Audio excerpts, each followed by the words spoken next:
मेरे बच्चे, जिसके लिए पूरा संसार तरसता है, वह केवल तुम्हें मिलेगा। तुम्हें इसलिए मिलेगा क्योंकि तुम ही वह भाग्यशाली व्यक्ति हो जिसको मिलेगा। भाग्य तुम्हारा तुम्हारे कर्मों के अनुसार तो बना ही है, लेकिन एक आदत जो तुम्हारे अंदर बसी हुई है, उसे आदत के कारण ही तुम्हारा भाग्य स्वयं ही उदय हो गया है। और उसका कारण कुछ ऐसा है कि तुम हमेशा इस एक कार्य को करते रहते हो। ना तो तुम्हें यह मतलब है कि सामने वाला तुम्हारे प्रति क्या सोच रहा है, क्या कर रहा है, लेकिन तुम हमेशा करते रहते हो। अर्थात तुमने उस कार्य बार बार करके अपने जीवन में एक शक्ति पैदा कर ली है। मेरे बच्चे, मुझे मानते हो तो लाइक करके 444 अंक टाइप करके मुझे बताओ। मेरे बच्चे, बल्कि वह कार्य नहीं, वह एक शब्द है। उस शब्द को तुम हमेशा बोलते रहते हो। जब उठते हो तब बोलते हो, तुम बैठे हो तब बोलते हो, तुम कोई भी कार्य करते हो तो तुम बोलते हो। तुम्हारे मुख से वही एक शब्द निकलता है, और यही एक शब्द ऐसी शक्ति विराजमान हो चुकी है जो तुम्हारे भाग्य को अपने आप ही उदय करती है, जो संसार का कल्याण करने वाली है, जिसके हाथों से सबका उद्धार हुआ है। उन्हीं के हाथों से तुम्हारा भी उद्धार होने जा रहा है। तुमको केवल किसी ऐसे ही व्यक्ति ने बस ऐसे ही सामान्यतः बोल दिया कि तुम इस शब्द को बोलते रहा करो। बस तुमने उसी दिन से अपना लिया और इस शब्द को बोलने लगे। तुमने ना तो आगे सोचा कि मुझे बोलना चाहिए या ना। तुमने ना तो यह सोचा कि इससे कुछ फायदा होगा या नुकसान होगा, मुझे बोलना चाहिए या नहीं बोलना चाहिए, या मुझे कुछ फायदा नहीं हो रहा है, बस तुम बोलते रहे। तो वह शब्द क्या है मेरे बच्चे? वह अभी ध्यान से सुनो, वह शब्द है राम का। मेरे बच्चे, राम लिखकर इस संदेश को शेयर करना और अपना नाम टाइप करना। मेरे बच्चे, तुम जब भी किसी से मिलते हो उसे राम राम बोलते हो। किसी के सामने आते ही तुम्हारे मुख से पहला नाम निकलता है राम। राम बोलते हो। जब तुम सोकर उठने हो तब तुम राम का नाम लेते हो, और जो कोई भी प्रभु रामचंद्र जी का नाम लेता है उसके जीवन का तो ऐसे ही उद्धार हो जाता है, क्योंकि प्रभु श्री राम जो सबका उद्धार करते हैं। इस बार तुमने राम राम के नाम को तुमने जीवन का शक्तिशाली शब्द बनाकर अपनी ओर आकर्षित कर लिया है, क्योंकि शब्दों में शक्ति तब उत्पन्न नहीं होती जब किसी स्वार्थ बस कोई शब्द बोला जाए। शक्ति तब उत्पन्न होती है जब तुम मन को प्रसन्न करके किसी भी शब्द को बोलो। जब तुम्हारे मन में कोई हीन भावना ना हो तो तुम्हारा मन उसे शब्द को कहते हुए प्रसन्न होना चाहिए, और उसे शब्द को बोलते समय यदि तुम्हारा मन बार बार उसे शब्द की ओर आकर्षित होता है तो समझ लो कि वह शब्द तुम्हारे मुख से जैसे जैसे निकलता चला जाएगा, वैसे वैसे तुम्हारे जीवन में एक ऐसा चक्र बनेगा उसे शब्द का। क्योंकि कोई भी शब्द जो प्रभु का होता है, चाहे वह राम हो या ओम हो या ओम नमः शिवाय, कोई भी शब्द जब तुम बोलना शुरू करते हो और हमेशा बोलते रहते हो तो उसे शब्द की जो शक्ति होती है वह कुछ समय के बाद ही तुम्हें एक चक्र की तरह घेर लेती है। क्योंकि कोई भी जो भगवान का नाम होता है, किसी भी वह कोई साधारण नहीं होता, बल्कि वह शक्तिशाली होता है। लेकिन शक्ति तुम्हारे पास तभी आती है जब तुम अपने मन में बसा कर उसे शब्द को बार बार बोलते हो, उनका उच्चारण अपनी जीवन में करते हो, तो तुम्हारे मन के साथ साथ तुम्हारे मस्तिष्क पर और पूरे शरीर पर उसका असर तभी होता है जब तुम बोलते हो, और वही तुमने क्रिया प्रभु श्री राम को अपनी आकर्षित कर लिया है। मेरे बच्चे, अब तुम्हारा जो सौभाग्य है वह स्वयं आ रहा है तुम्हारे पास, जो तुम्हारे भाग्य के दरवाजे खोल देगा।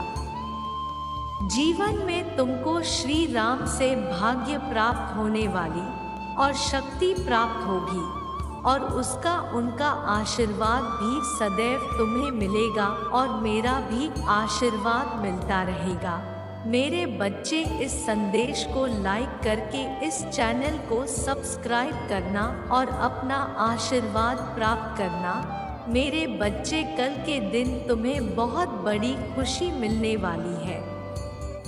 उसे प्राप्त करने से पहले तुम्हें कुछ मेरी बातों पर ध्यान देना अति आवश्यक है, क्योंकि कभी कभी तुम्हारे मन को छोटे से कार्य से भी खुशी प्राप्त हो जाती है। कभी कभी तुम्हारे बड़े से बड़े कार्य को पूर्ण होने से भी तुम्हें खुशी प्राप्त नहीं होती। तुम्हारे मन पर निर्भर करता है कि तुम्हें कौन से कार्य से खुशी प्राप्त हो रही है। खुशी सबसे अत्यधिक तब प्राप्त होती है जब तुम्हारा मन बहुत ज्यादा प्रसन्न रहता है, तुम्हारे मन के अंदर कोई भी तनाव नहीं रहता, और तुम अपने आप छोटे छोटे बातों से खुश होने लगते हो, और छोटी छोटी बातों से तुम्हारा मन प्रसन्न रहता है। लेकिन इसके साथ एक बड़ी खुशी जो तुम्हें प्राप्त होने वाली है, उसके बारे में तुम्हें इसलिए जानना जरूरी है क्योंकि तुमने कुछ समय पहले कार्य अधूरा छोड़ था, अर्थात तुम्हारे हाथ से एक कार्य अधूरा रह गया था जिसे तुम पूर्ण करना चाहते हो, लेकिन उस समय पूर्ण नहीं हुआ था क्योंकि उसे समय का समय जो था वह उसके पूर्ण होने का समय था नहीं, लेकिन तुम्हारी थोड़ी सी गलती के कारण से वह पूर्ण नहीं हुआ था। लेकिन अब वह समय आ चुका है जब वह कार्य पूर्ण होगा, और वह कर पूर्ण होना कल से प्रारंभ होगा, और वह कैसे होगा वह मैं तुम्हें बताऊंगी। कल जब सुबह प्रातः काल तुम जल्दी उठ करके अपने घर को पूरी तरह से साफ कर लेना, और उसके बाद स्नान करना। स्नान करते समय थोड़ा सा गुलाब जल पानी में डाल करके स्नान करना, गुलाबी वस्त्र पहनना और बहुत ही सुगंधित वस्तु धारण करना, अर्थात ऐसे वस्त्र धारण करना जिससे खुशबू आती हो।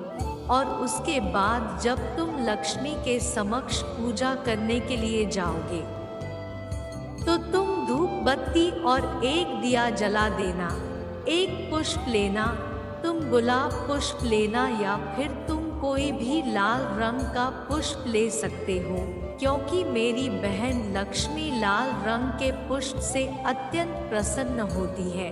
पूजा करते समय तुम कोई भी सफ़ेद मिठाई जब चढ़ा देना, और तुम केवल 11 बार ओम महालक्ष्मी मंत्र का उच्चारण करना। उस मंत्र का उच्चारण करते समय ध्यान रखना कि तुम्हारे मन में कोई भी बात उत्पन्न नहीं होनी चाहिए, और इस समय तुम्हें यह प्रार्थना कर लेनी है कि वह जो मेरा कार्य अधूरा है वह अब पूरा होना चाहिए माँ, उसकी पूर्ण होने का समय आ चुका है। कैसे भी आप किसी तरह से उसे पूर्ण करो माँ, मुझे नहीं पता, लेकिन आप उसे पूर्ण कर दीजिए। और विश्वास से भरे हुए हैं, जैसे तुम माता के समक्ष यह बोलो कि मेरा कार्य आप कर सकती, और मैं जानता हूँ कि आप पूर्ण करेंगी। बार बार बोलो। बोली हुई यह बात सुनते ही लक्ष्मी प्रसन्न हो जाएगी, तो पल भर में तुम्हारी समस्याओं को खत्म करके तुम्हारी इच्छा पूरी करती है। मनुष्य उस प्रार्थना को करे कि माँ आप पूरा करोगे ना, और शांति से प्रार्थना करोगे तभी तुम्हारी और हमारी बात सुनती है, और तुम्हारा कल से ही समय परिवर्तन होना शुरू हो जाएगा। और देखते ही देखते संध्या काल में तुम्हें एक अच्छी सूचना प्राप्त होगी। तो सूचना के अंतर्गत में खुशखबरी प्राप्त होगा है, उसका वह कार्य जो अभी तक नहीं हुआ वह होना शुरू होगा। और यह सोच तुम्हें तुम्हारे हृदय से प्राप्त होगी, क्योंकि तुम्हारे हृदय से साक्षात माँ लक्ष्मी तुम्हें खुद बताएंगी कि तुम्हारा कार्य पूर्ण होने वाला है। तो एक सकारात्मक ऊर्जा के जरिए इस बात को शांति और माँ की आवाज़ ही तुम्हारी जीवन सत्य साबित होगी। तुमको देखना जिसको तुम छोड़ चुके थे पूरा होना शुरू होने लगेगा। और बाकी जो मैंने आज कहा है 100% सत्य है। कल से तुम्हारा एक ऐसा समय प्रारंभ होने वाला है जो काफी समय से तुम्हारा कार्य अधूरा पड़ा हुआ था, वह अब पूर्ण होने की कगार पर आ चुका है। मैं हमेशा तुम्हारे साथ हूँ। मेरे अगले संदेश की प्रतीक्षा करना।